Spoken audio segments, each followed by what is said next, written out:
Okay, let's start. I would like to invite here Lejla Hasanbegović. Sorry for the pronunciation. Okay. She represents the MES Festival in Sarajevo. And just a few words before starting. First of all, this panel is dedicated to the themes related to culture and creativity and how they can impact on urban regeneration. And I'm very interested in your intervention since we are talking about Sarajevo, and so we are talking about the periphery of Europe. And MES Festival belongs to the category of the it belongs to into the category of the oldest festival in Eastern and Southeast Europe, and the artistic leader is a professor of directing, and he directs the Academia of Performing Arts in Sarajevo. There are many interesting elements that show us that MES Festival is very important. It has hosted important names such as George Strehler, Peter Brook. So I would ask. We would like to indicate on the relationship between the city and the festival. We would like to know how your festival has impacted on Sarajevo and which kind of changes the festival has shown since the end of the war. And so how is it changed since the 1916, that is the year of the foundation. So thanks to you, and let's start the presentation.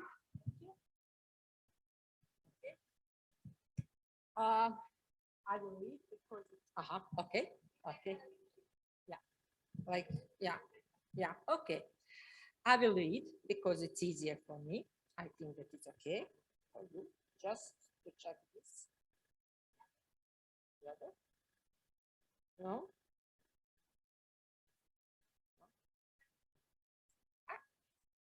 MES. Yeah, okay.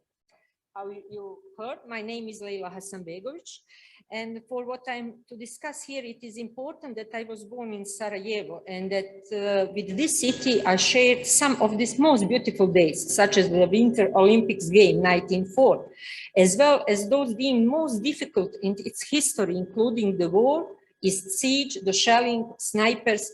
And it is in such environment that my professional and creative life began. I was 90 years old when the war broke, and when I started working for the International Theatre Festival MES. The story of MES is also my own story about the war, survival, transition, sustainability, and vitality of culture, and the unbreakable link between art and life. In theory, there is a general understanding that a school group is capable of offering to individuals or models of desired identification and criteria choice based on which they then place themselves in the social world and develop emotions. We are here talking about the materialization of presumption about identification with others, about encounter on individual identities, their approximation, discovering who they are, what they are doing, thinking, and thereby indirectly affecting the creation of a positive impression about a city or state. Every state or city, for that matter, has the past marked with people, events, and moments representing a whole spectrum of political views, political orientation, glorious and less glorious events and moments, glorious and less glorious periods. People who lived in different historical periods in the spectrum of different legacies, every nation carries within itself, select the people and events on whose legacies they wish to build the identity of the present. The International Theatre Festival MES serves all the best possible example for this. The festival was founded during the socialist era in 1906 under the name Festival of Small and Experimental Stages of Yugoslavia. It was a review of the Yugoslav theater, which was held every year in Sarajevo, representing one of the most important Yugoslav theater events with the most calibrated scenes for experiment and innovation theater. The performances from that festival marked the ups and downs of the political system. During the war, both the festival, we who began our professional career in 1903, trying to rebuild the festival as the city was being destroyed, managed to survive. During that time, the festival was attended and graced by people such as Susan Sontag, Peter Schumann, Lebus Woods, and many others. In 1907, the end of the siege, Metz was taken over by some very young theater workers who, laden with the experience of the siege, very ready to invest their knowledge, energy, and creativity, the most courageous and most interesting artistic projects. With the festival renewed, the aim was to set up an international theater showcase for world's important performances. Some of names: Peter Brook, Giorgio Streller, Robert Wilson, Peter Schumann, Eugenio Barba, Jozef Nash, Oskar Koršunovac, Oliver P., Simon McBurney, Arpad Schilling, Christoph Marthaler, Frank Castro, Pippo Dal Bono, Emma Dante, and many others. The International Theatre Festival Metz has always been innovative and highly artistic. Fully aware of the responsibility, the people at Metz create programs that reflect their leadership in the process of not just creating a theater festival, but creating culture programs that included literature, film, fine arts, photography, and new media. Today, Metz has been expanded and so consists of 4 different segments: the Metz Festival, Metz Scene, Memory Module, and Metz Library. Metz Scene is a production department of the Metz International Theatre Festival. After many productions and co-productions between 1903 and 2040, Metz now is, in addition to festival activity, also formally participates in theatre programs. As a theatre company, Metz has produced and co-produced 18 different productions.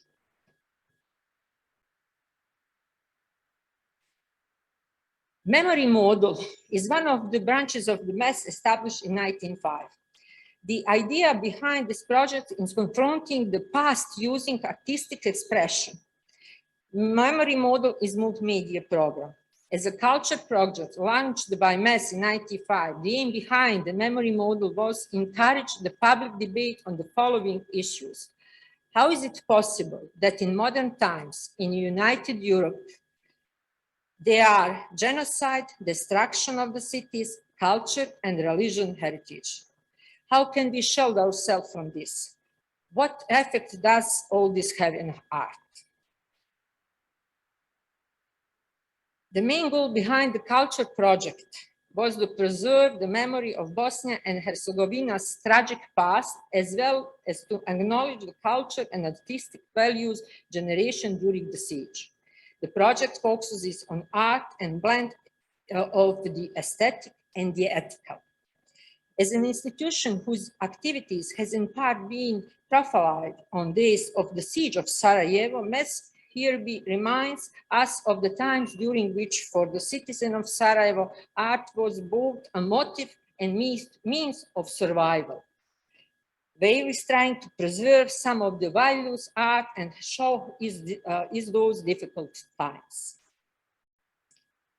The Metz publishing activity can be said to be as old as the festival itself, playing a particularly important role in promoting the domestic playwriters.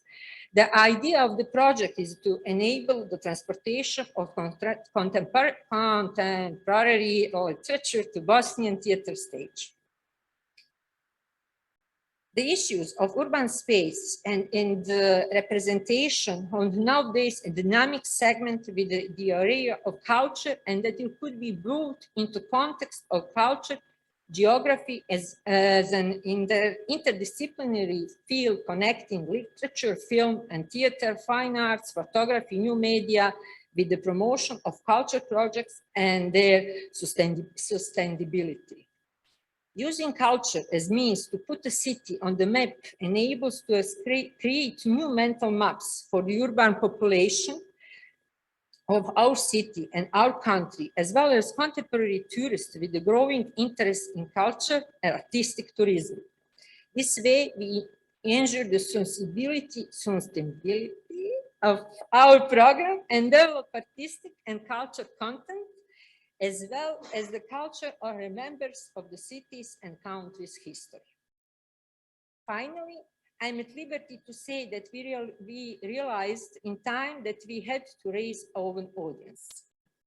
To conclude, when you throw a pebble into the water, the waves expand and gradually fade, such as the auditorium to which art and culture speak.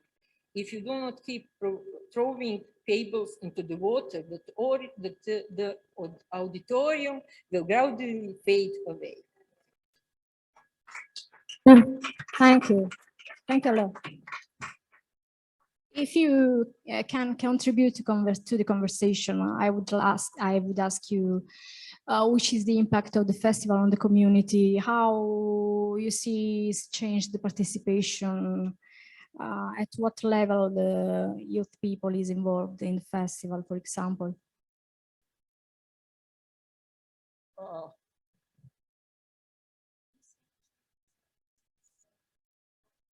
Of course, but you know, of course that we changed during the war and now, and before that what is war and time to the war, very important. It's important for us because we put in all our working that time, because there is very big stamp what we have from that time. But now of course that is changing, and we have audience, and we are using theaters, cities for the playing, peoples in another places, that just we have connection with the city and with the audience.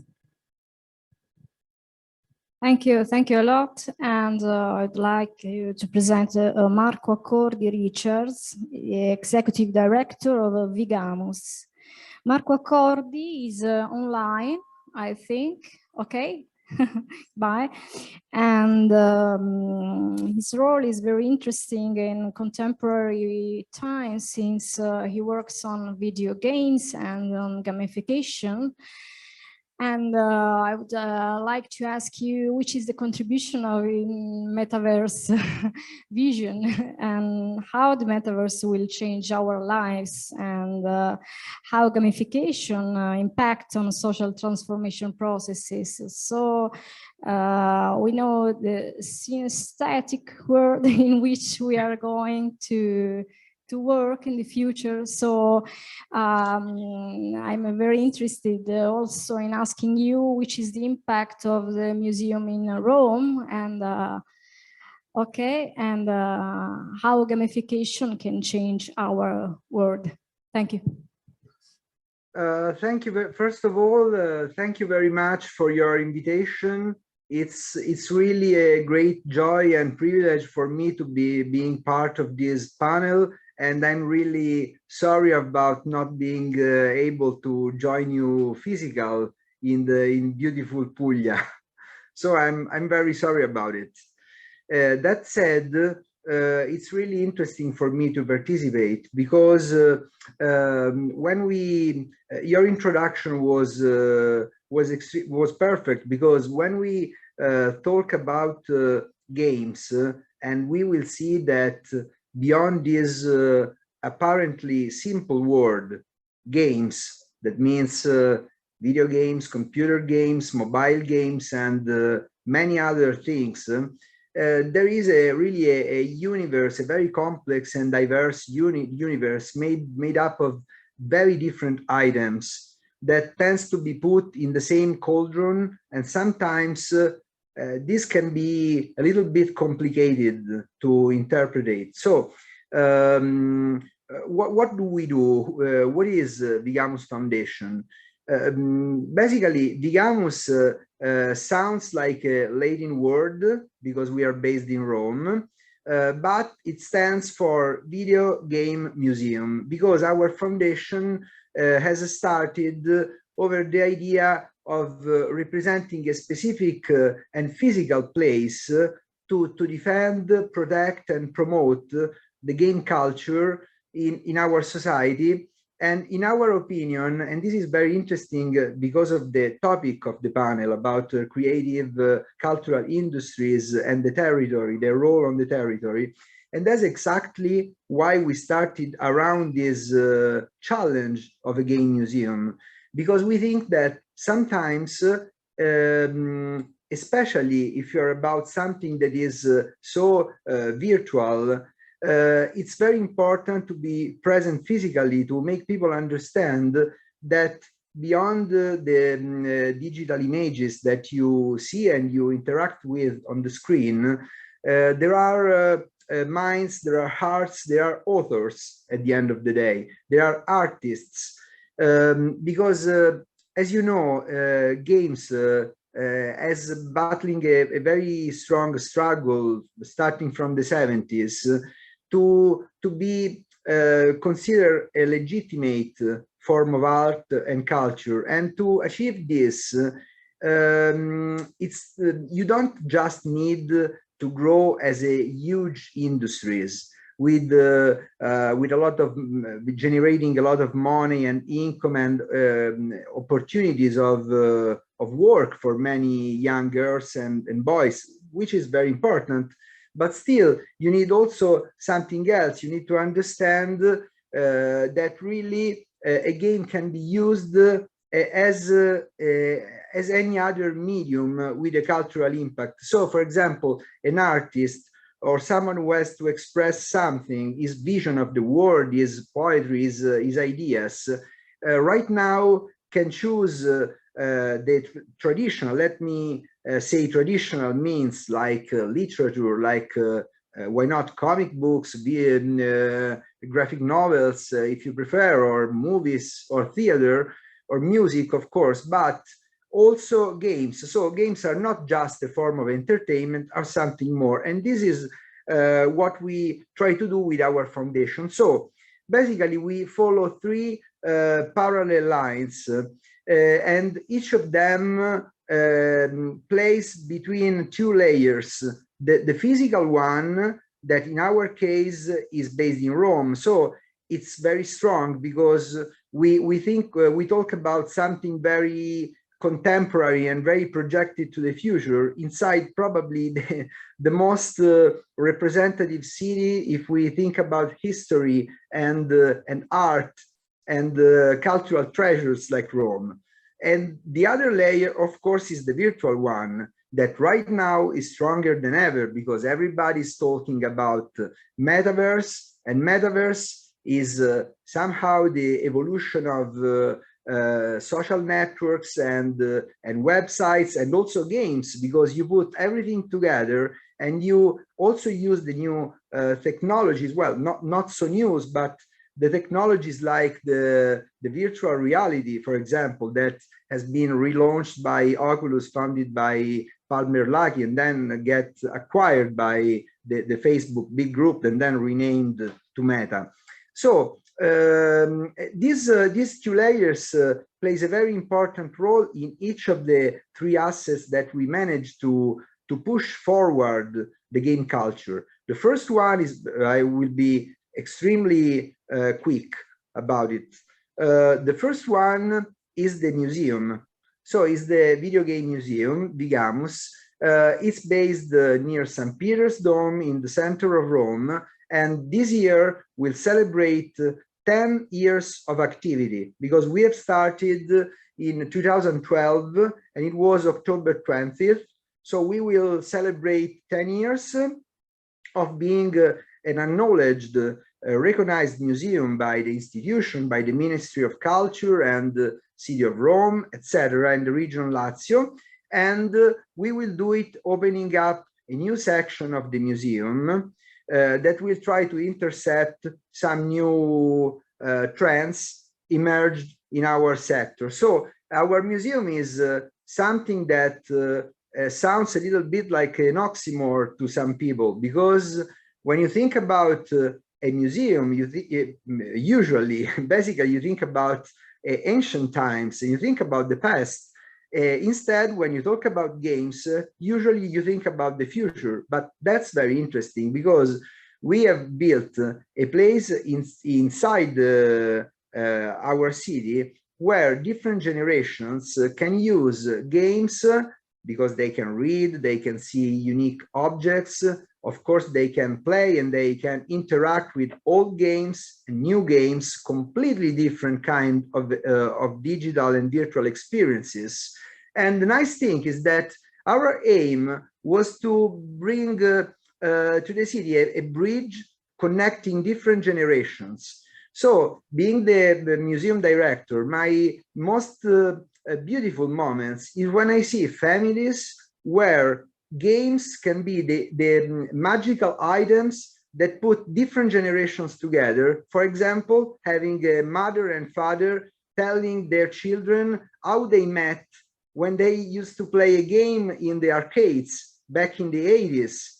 It's something I have also personally experienced in my life. So it's really intriguing, it's really interesting.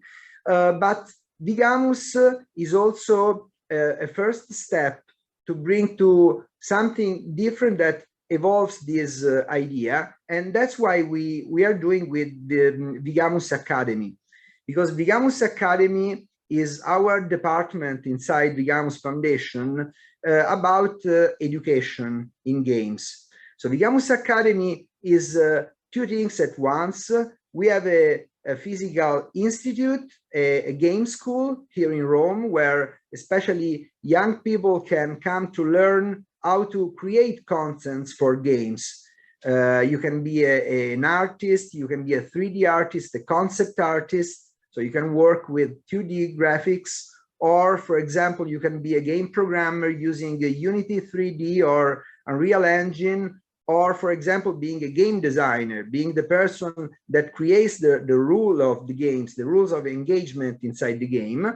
And this is important because people can come to have lessons here at our school, but at the same time, they can connect. So in this case, you show perfectly that the city attracts people because you think about Rome being a factory that brings new ideas and brings new opportunities to young people, but at the same time, without excluding anyone, because they can follow the lessons at the same time using video conferences, doing exercising, using the cloud to share assets and work together, representing the state of the industry. Because right now you can work in the games industry for an American company, for an Asian company, or a European one, moving yourself to a different country, but at the same time being at home, because you have all the tools to do it.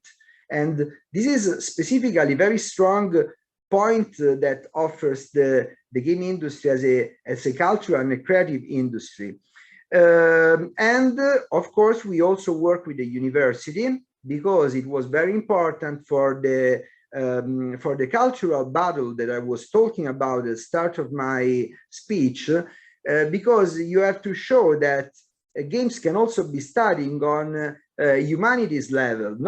It's not only about programming and scientific lessons. It's also about studying the medium of game, because you have communication, you have marketing, you have journalism, you have history, a lot of different angles to study games and to work with games. And that's what we have done with the Link Campus University in Rome, and it's a unique path of career in the university with a bachelor degree and a master's degree that was accepted by the Ministry of School and the University Education, and it's something very important to us.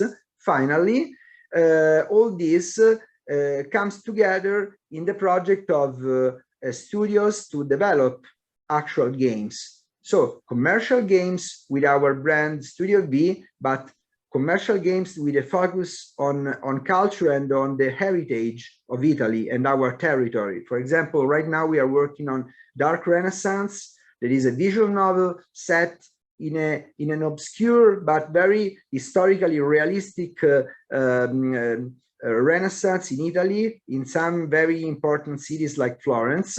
And with the other studio, either Interactive Studios, we work on applied games, serious games, using the techniques of gamification. And this is very important because everything comes together and you see how you can use games not just to entertain and to have people spend some quality time together or by themselves, but to achieve different and important results, like, for example, training someone or showing something very interesting. And our latest projects was done with Cineteca Milano, the interactive museum of cinema in Milan.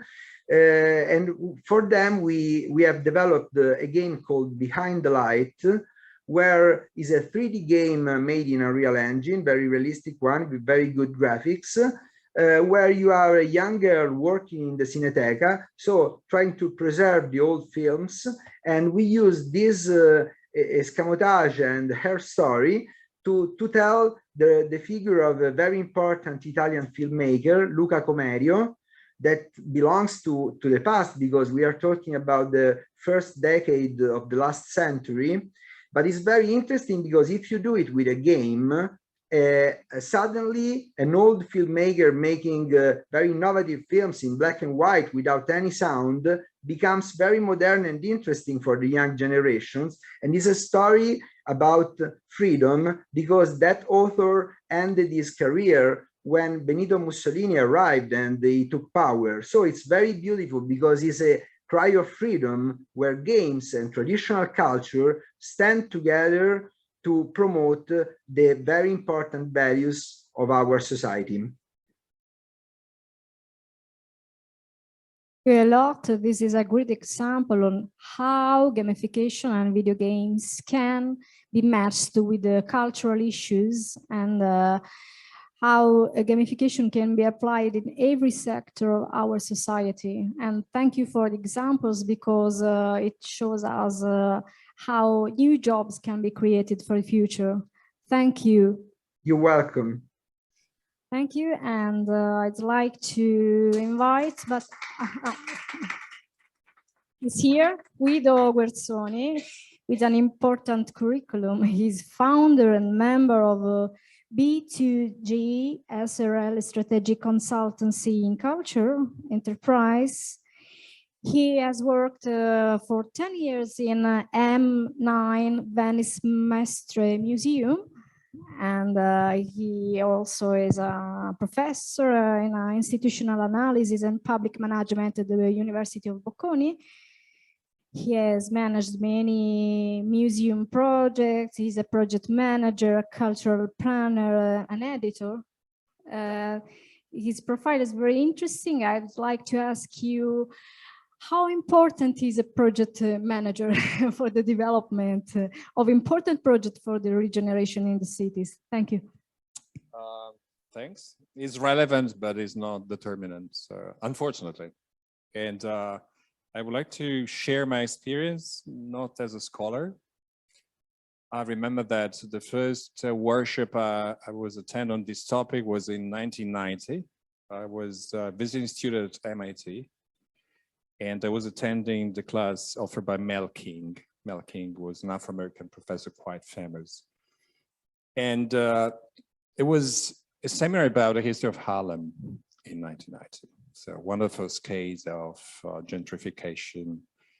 And I was fairly impressed by this topic that later I've been attending as a scholar and as a practitioner, because I spent 11 years of my life full-time working between Venice and Mestre. Mestre is one of the neighborhoods in the mainland of Venice, attending the building of the biggest urban regeneration CCIs driven project run by a non-profit organization in Italy. M9 is the acronym of this ambitious non-profit investment is run by a former bank foundation. It took 11 years to be accomplished, and it cost 120 million euros. I was appointed in 2006 as project manager, and I closed my mandate as CEO of these two companies. One was a non-profit, the other was the real estate company who ran the process. M9 could not be considered as a success, but my intervention, which is slightly paradoxical, is about failures. So what can we learn about failures? M9 could be considered, unfortunately, as a failure, as a partial failure. At least it has not been successful as we would expect it. But I would like to move from what we could learn from what has been happening worldwide in the last 35, 40 years. I love critical thinkers, and I love dissenting opinions. Unfortunately, this voice has been silenced for almost 20 years. So during the mid-80s and early 90s, there were not so many people arguing against the enthusiasm for CCIs. At that time was culture-driven urban regeneration project. So by default, everybody and every policymaker should be enthusiastic about the use of culture. 35 years later, we have learned something. And I just quote some authors that have been read a long time: Besson, Zukin, Sasson, Evans. So they remain in the corner for almost 20 years. They were published on academic journals, but urban geography or regional economics. They were not really considered as counterparts in 2 decades in which every city was looking at CCIs as culture as the magic tool to solve any urban trouble. And unfortunately, culture and later CCIs are unable to solve alone these troubles. So I believe, and I was invited to offer some guidelines for policymakers, that the first guideline is to consider what the academic research has clearly evidenced in the last 10 years, looking at some failures or some argument. There are some economic negative effects. So the promotion of CCIs has produced even downsides, shortened tourist boom, and sometimes there are contrasts with residents or locals, and we can't forget these evidences. City overbranding, and in small city again, we have some phenomenal over tourism due to the success of particular events. The real estate boom. I could mention Spoleto, for instance, or other cities in which the residents are unable to pay for usual, rental fees, or there was a real estate boom which displaced the residents. So we have to consider even the needs of locals, residents. Then there is a mismatch between fostering cultural consumption instead of promoting cultural production. And sometimes you might attract glossy consumers and you force producers to go away because they can't afford to live in the same spaces. It could be observed at a local scale. So the debate about gentrification is clear, but gentrification could apply even to creative, neighborhoods. And we have plenty of examples of migration forced by the success of previous creative neighborhoods. Then they maintain the atmosphere, when the locals are sent away. Then they may move, and there are plenty of stories. CCIs tend to be even more elitist in employment terms than industry in general. There are some students about London. In London, ethnic minority population is about 40%, but those employed in the cultural industries are only 11%. And we can't forget even this aspect. Encouraging CCIs sometimes can just accelerate gentrification process. And this happens frequently. So unless you have a policy which is able to prevent this phenomenon, they might be unexpected, but they occur. So they have to be faced before. They could exacerbate social inequalities. And this has been studied in Europe in many different cases. And they introduce a globalization of consumption mode.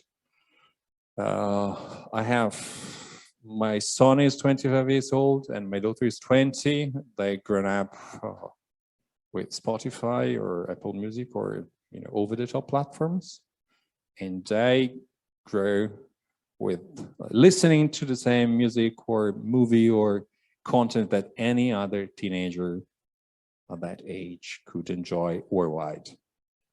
So which is the specificity of local cultures? Could we defend identity without becoming nationalistic? These are, open debate, and these are open topic that any project like those should cope with. And there are many examples. For instance, what happened in China. The Rolling Stones are playing now, and he's almost 80, but they're successful. So the question is, there is an ambivalence of policies for CCIs driven city or district developments, and who choose them? Is it top down or is it bottom up? Whose benefit are taken into account? So are we defending or preserving the interests of cultural producers instead of cultural consumers? Because not always they can be matched. So there is a trade-off between which interests are prevailing in cultural policies. And where does the investment come from? So sometimes money comes from real estate or developers, and it's clear. So this money could be accepted, but it should be quite clear which are the final goals or achievements of real estate developers. And too many times CCIs are just the cherry on the cake.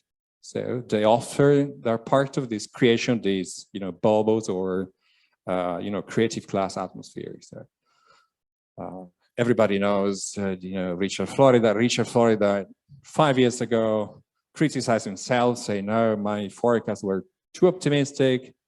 And after 15 years, I realized that my expectations were debates or not so grounded at the same level. So the creative class sometimes is part of the problem, is not, the solution of the problem. And then there are two marvelous essays that I suggest always to read to my students. One is From Prado to Prada, was about what happened in Madrid. And not only in Madrid, was written by Evans, which is one of my favorite authors. And the other one was about the McGuggenization of McDonaldization of culture. The globalization of culture is still a problem. And every policymaker should take into account this aspect before, approving or working on a local project. And then there was loss of authenticity and the creation of these, I'm quoting an author, these identikits portable kits for CCI district, in which they're quite similar. You might be in Europe, you might be in Canada, or they are quite similar. So same brands, sometimes same atmosphere, comfortable, but not authentic. So is authenticity still a value to be preserved? Going to conclude. How many minutes? Good, 4. I'm in time. What many policymakers wisely advised by some critical thinkers decide to do is to prepare some self-assessment checklist. I like self-assessment checklists because it's important to be clear about which are the final, targets and ambitions of any CCIs-driven urban regeneration project. So the failure of the last 3 decades raised a list of questions that every policymaker should always answer before taking a project. And these are basic, questions. I don't want to go through the list, but it's important to realize that CCIs might be helpful, but they're unable to restore some critical situation unless other factors are, addressed before. Every project which was mostly or predominantly based on CCIs without any serious work on the context, in the long run, didn't survive.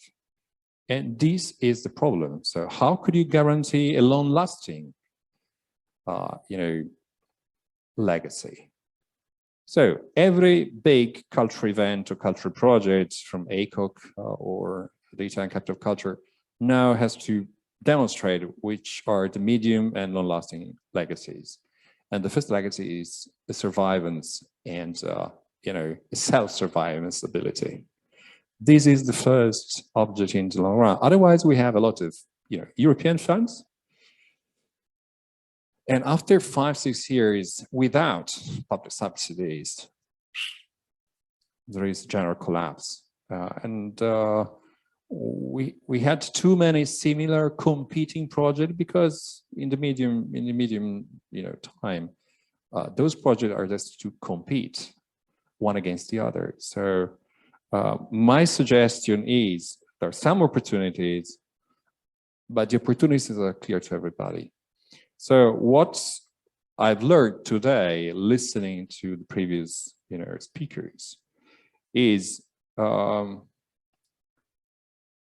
are some best practice, but they are the result of a long-lasting, in-depth, and sincere rethinking of public policymakers.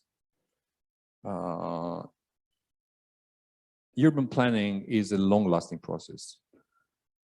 To change the face of a city sometimes requires 40 years, 35 years, not just, 3-4. Tactical urban is useful, but just consider the experience of Bilbao. So they take 40 years, and it was clear the master plan was managed by public forces, and even in the Netherlands or in other countries, the planning took decades to be deployed. And so we have to consider this endurance dimension, which is not easy, since a policymaker should consider quick and dirty returns. So visibility is offered by, so sometimes events are the best solution because you have a success, immediate, you have, so the new generation of politicians which spend their time on Facebook and TikTok are obviously favored, but this is not probably the best way to solve these troubles.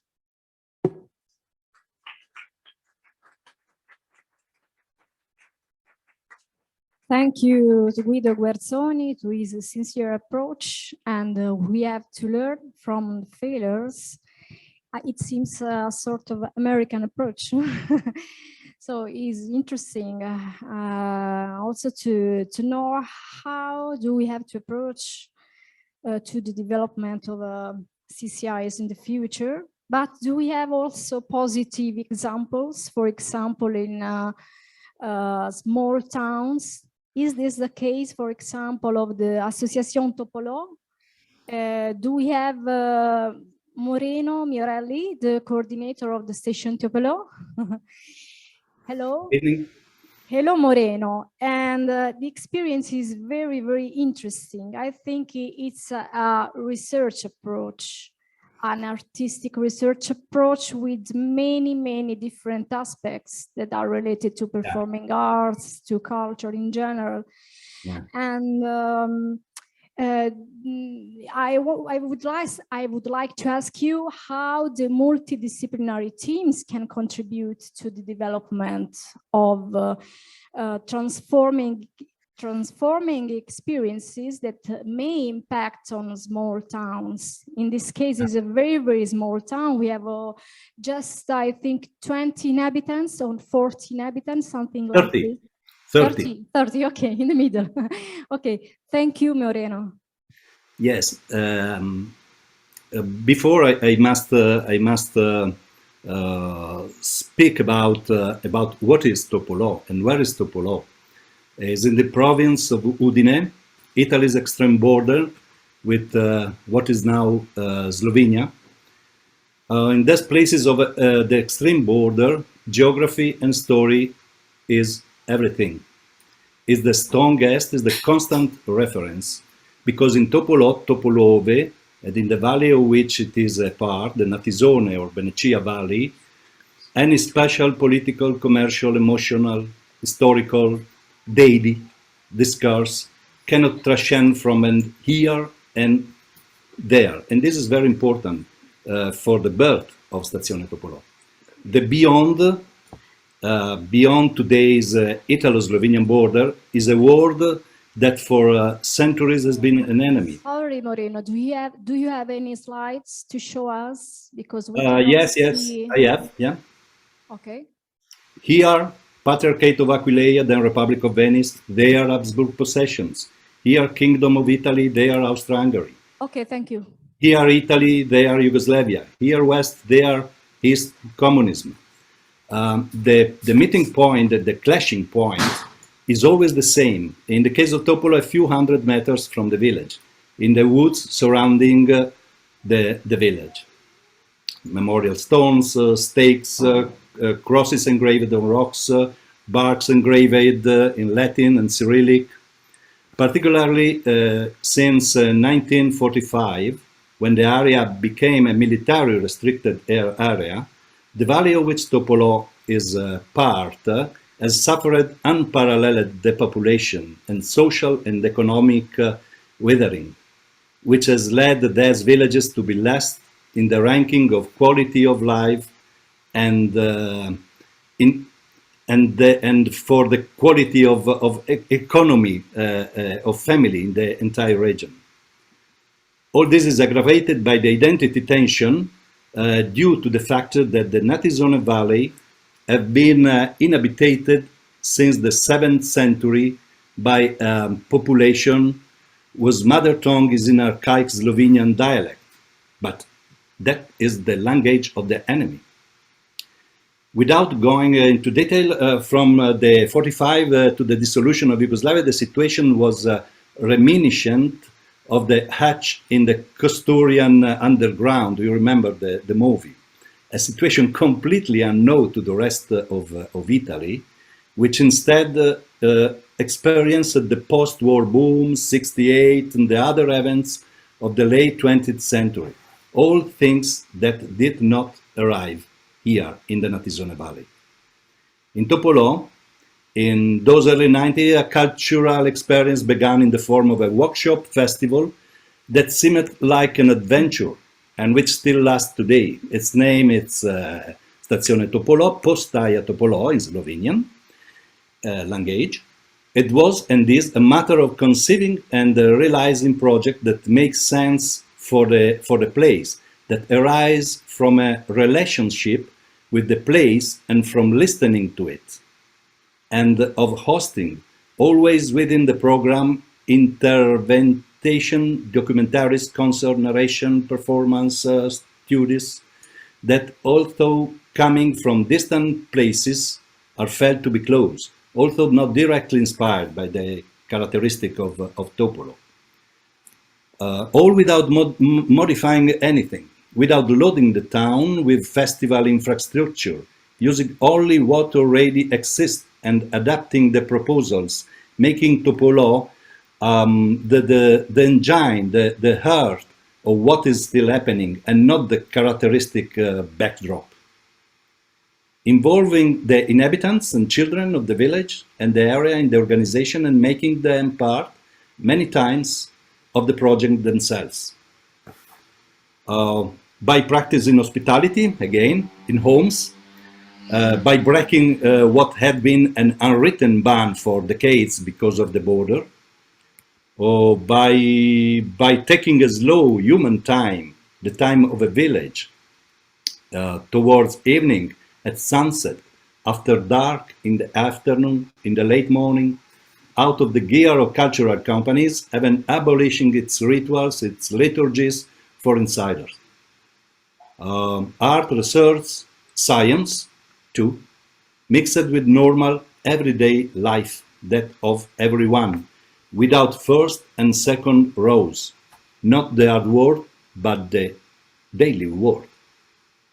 And I can't say what exactly those who from childhood grew up in this atmosphere received, but certainly the Stazione Postaia, I think, was a very important reason for choosing Topolò as a place to live and to frequent in order to develop projects.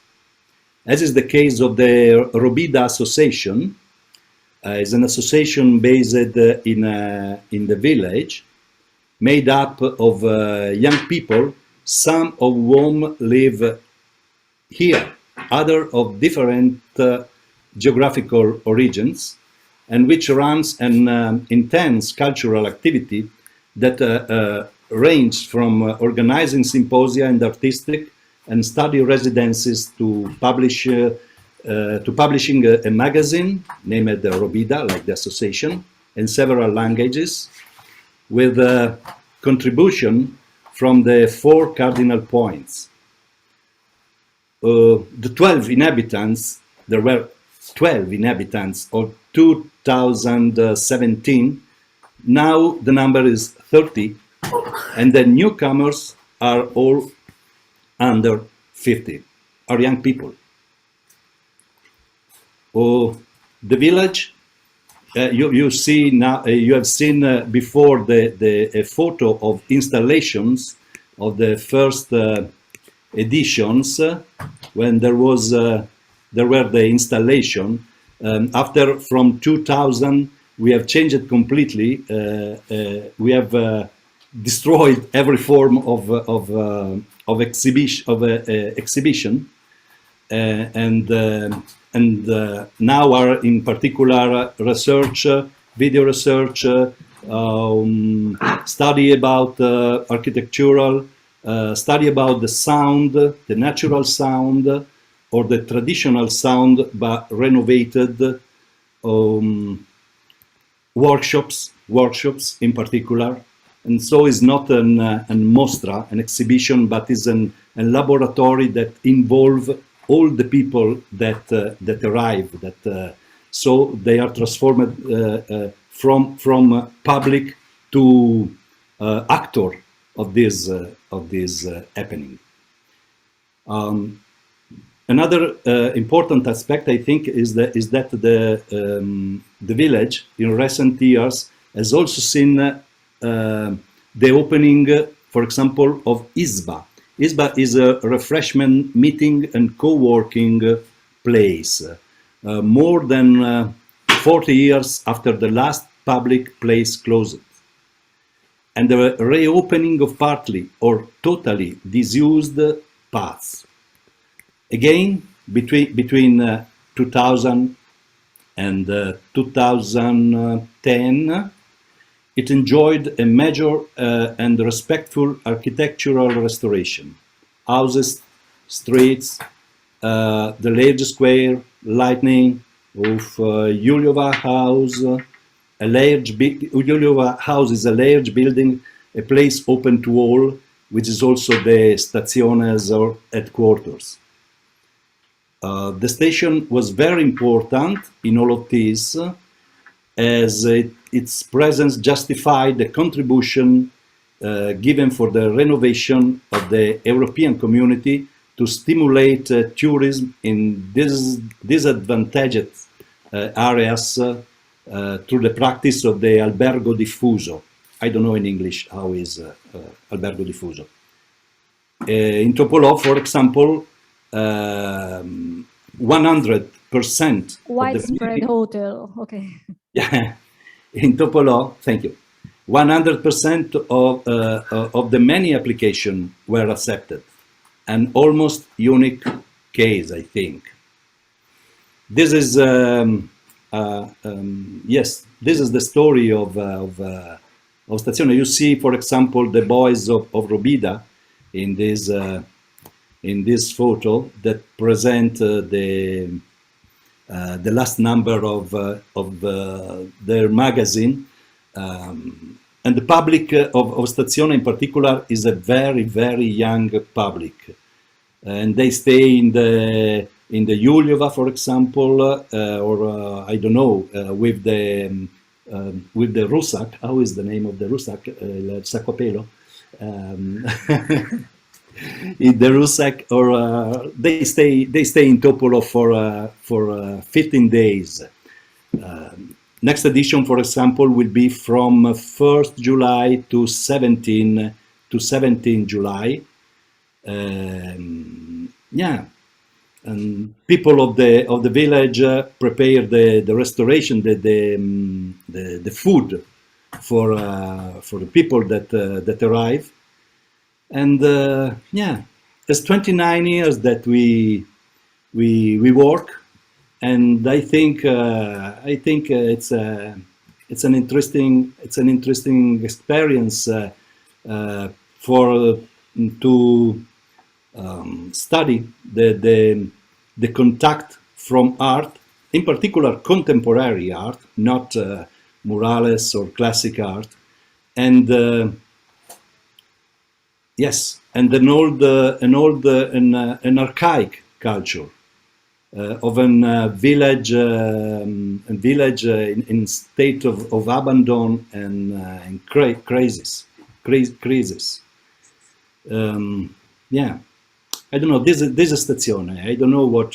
This is Water Institute, for example. Yes, there is a particularity because the artists in the years they have invented some. Institute. There is the Global Health Incubator, for example, was founded by Mario Raviglione. Dr. Mario Raviglione is an authority for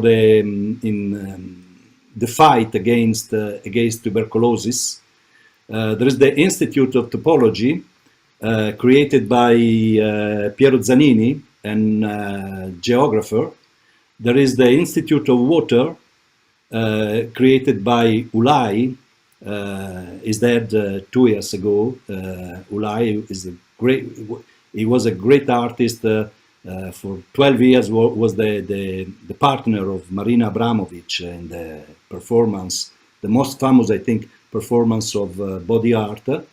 There is a special post office with stamps and other created by Pier Mario Ciani, and a lot of other things. Universal Art Gallery by Guido Scarabottolo, the airport only for arrivals, not for departures. The waiting room for writers, director of movie, poets, a story of a possible Jewish community of the past, only possible, and the thermal center created by Alessandra Zucchi and Antonio della Marina, and 5 embassy. This is not a joke, because they work inside the Stazione, because they take the cure of part of Stazione. For example, you see the embassy of New Zealand. We are from the first year artists from New Zealand, and this was very, very important, because in the oppressive condition of this border, to know that exists New Zealand, the opposite of our zone, is very important, because maybe is you can understand that there is the world and not only the problem of the border of the northeast. Yeah.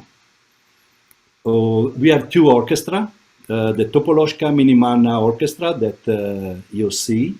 The director is Antonio della Marina, and change the elements every time, from young people, very young people, to big professionists, like you can see in this photo. There are some very important musicians and boys of Topolò that plays together. In particular, music of minimal music, American minimal music, Terry Riley, Steve Reich, John Cage, etc., Lamonte Young, etc. Another orchestra is this, from 22 years old, Les Tambours de Topolò.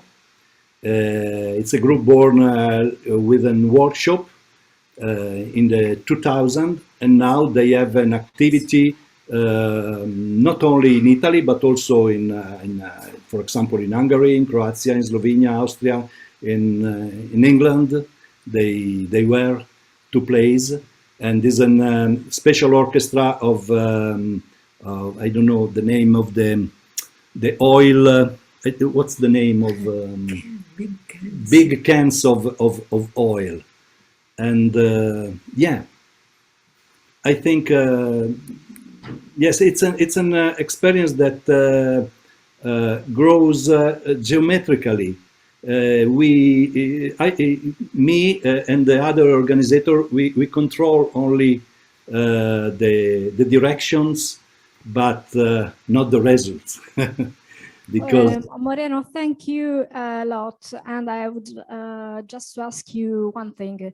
You mentioned the widespread hotels. So do you have a measurable impact on the increase of inhabitants and on the increase of widespread hotels in the area?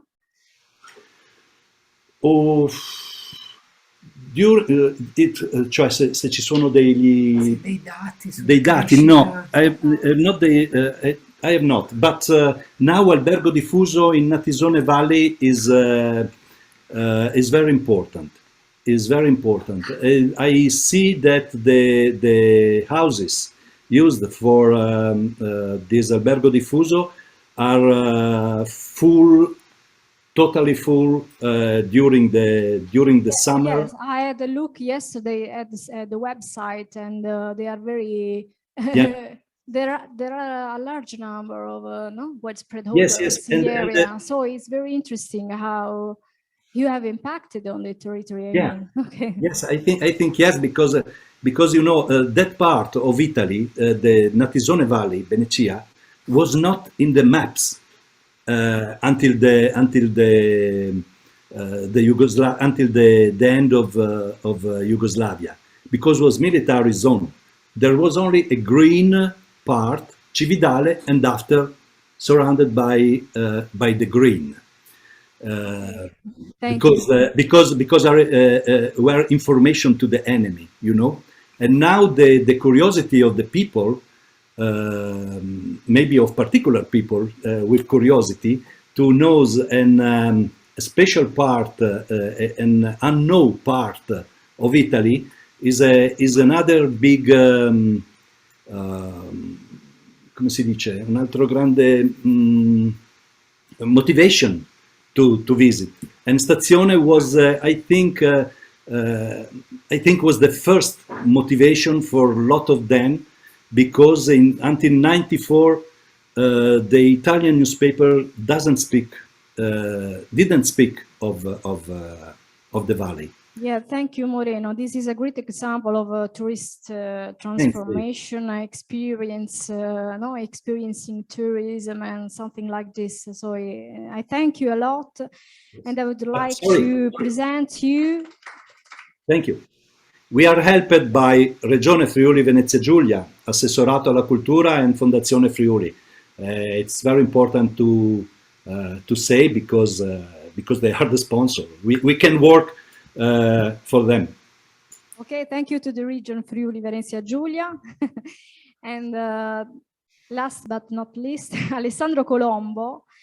He holds prestigious roles. He is director of the IAAD in the Accademia Italiana. He is a friend of the Apulia Puglia Creativa. He is a managing director at the Education Italia, an international network of 14 design and creativity schools in France, Italy, Germany, and Spain, with more than 10,000 students. And thank you a lot. We would like to know about your experience in design and specifically on social design and how social design can impact on regeneration. How design and social design can impact on cities and the urban regeneration. Well, design means to create something, means to shape something. So it can shape a product, it can shape a piece of clothes, so it can shape as well a community or a service and everything. But I'm the last panelist, so make sure that there's going to be no more than 2 hours long. Okay, so we can. So I'm not going to be too boring. And so hey, I'm Alessandro. Nice to meet you. Nice to be in Bari, lovely city. And that's what I do briefly. So I manage I manage 3 schools, IAAD in Turin and Bologna, starting from mobility. First school with the BA in design for social innovation. Accademia Italiana, fashion and design, very hands-on. This is my startup, this is my business, is the first multidisciplinary school for craftsmen. So craftsmanship, Italy's craftsmanship, Florence is craftsmanship. And here we have leather making, shoe making, hat making, and many others all together. So they can work together, they can smell each other. So that's the intelligence of the hands. And we train the future craftsmen. Well, these are more within the design sphere. So we have a network, very interesting, all over Italy. And we're part of a larger group called IAAD Education, which is based all over Europe with huge numbers and a lot of connection, kind of a collective intelligence among the territoire, the regions and the countries as well, and languages and stuff and everything. It was really exciting. And so today is very nice to be in Bari, but in Milan, there is something big happening. The first, after pandemic, design week is about to start. It's starting today. As you probably know, Milan is one of the world capital of design and fashion. Design in Italy is based and started through the relationship between design and industry.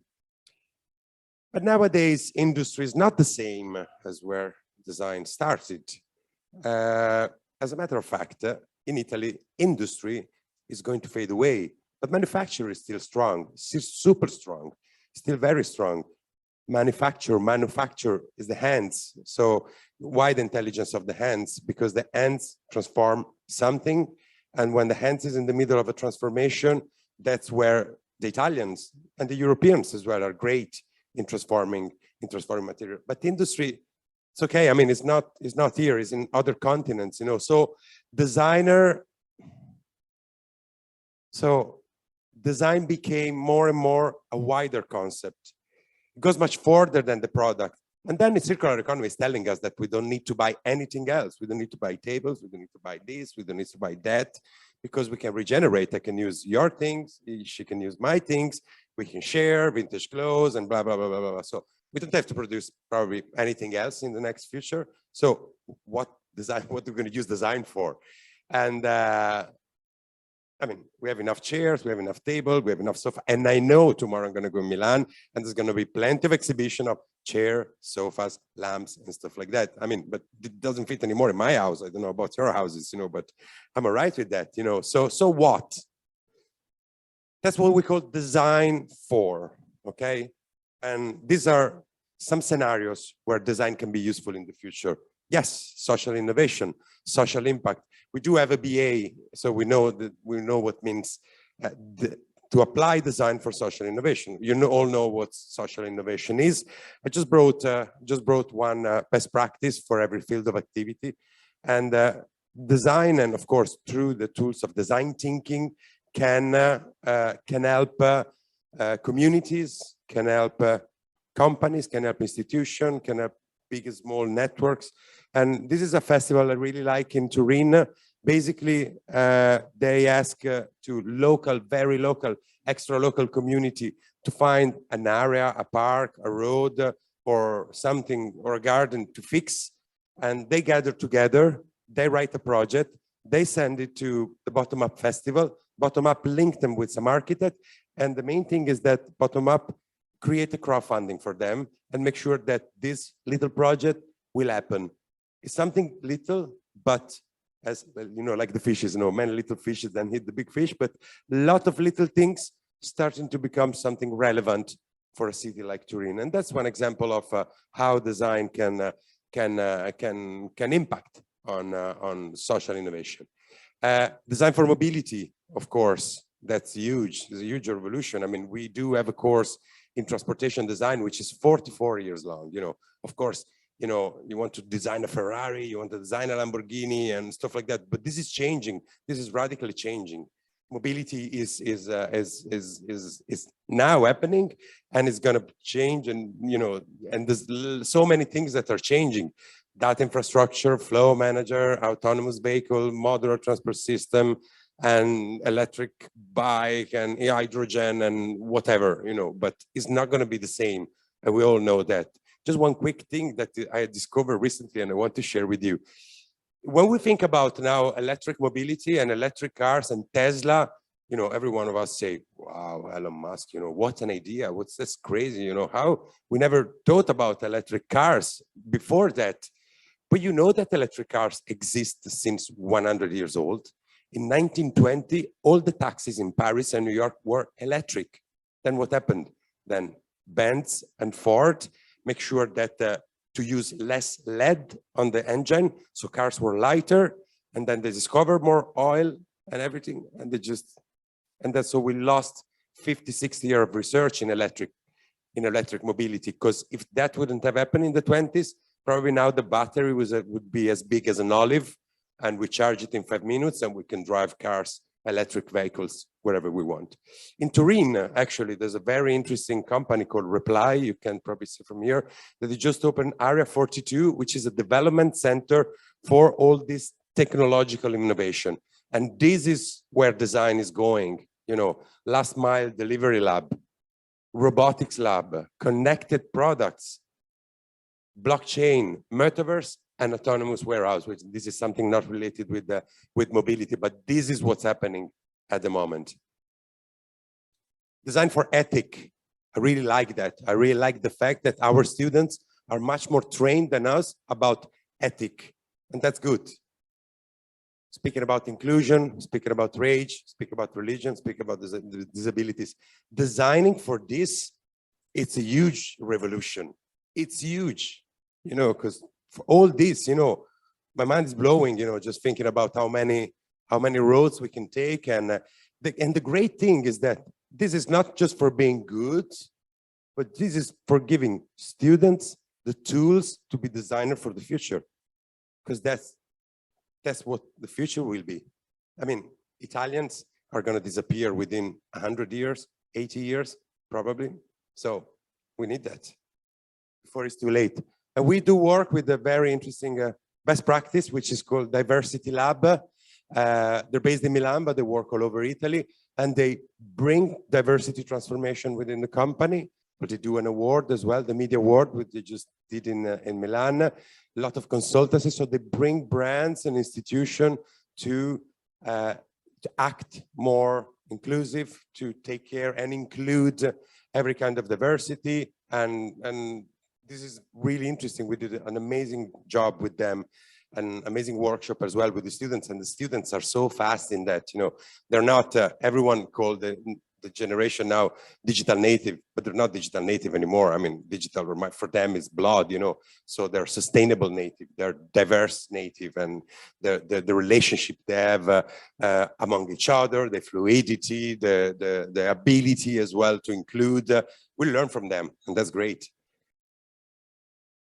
Design for circular economy, of course. I worked a lot with Valerio Barberis before from Prato, and we taught a lot about how to design processes. I think this is the main thing: how to design regeneration, upcycling, product as a service as well, which is something that link very well with mobility.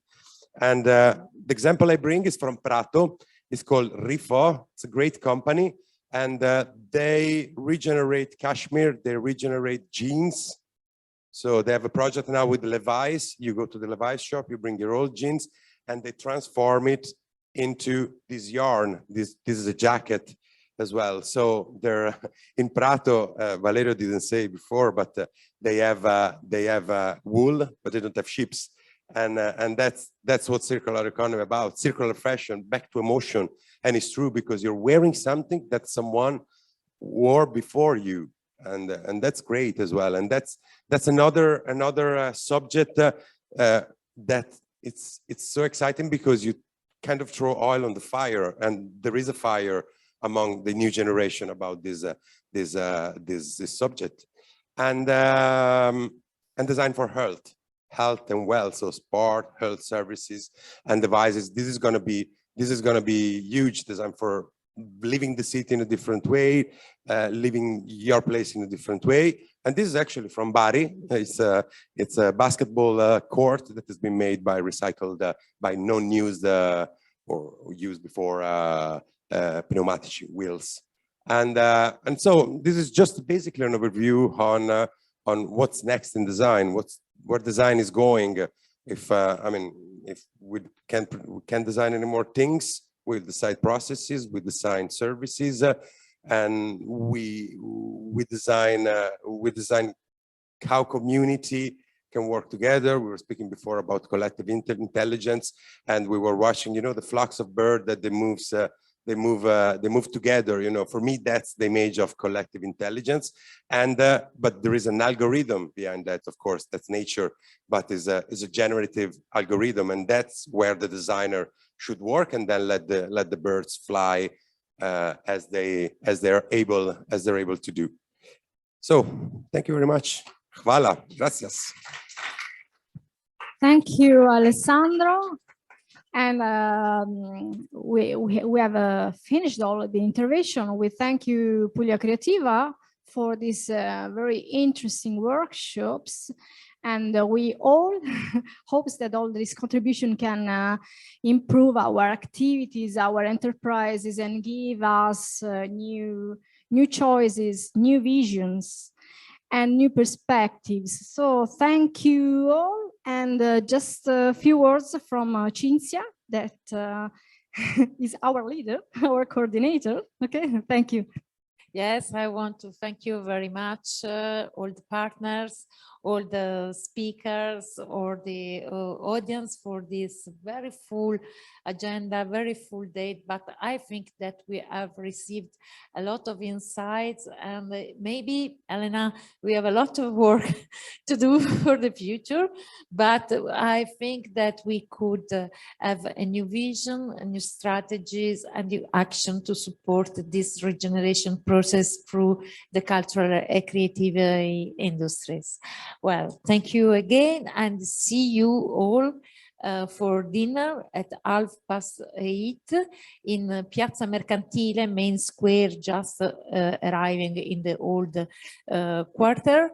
The name of the restaurant is La Locanda di Federico. Federico is one of our most important king in a lot of years ago, centuries ago. Well, again, thank you very much to everybody for your attention and for your participation. Goodbye.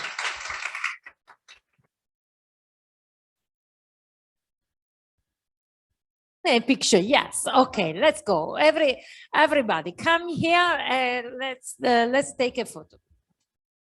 Good idea, Aida.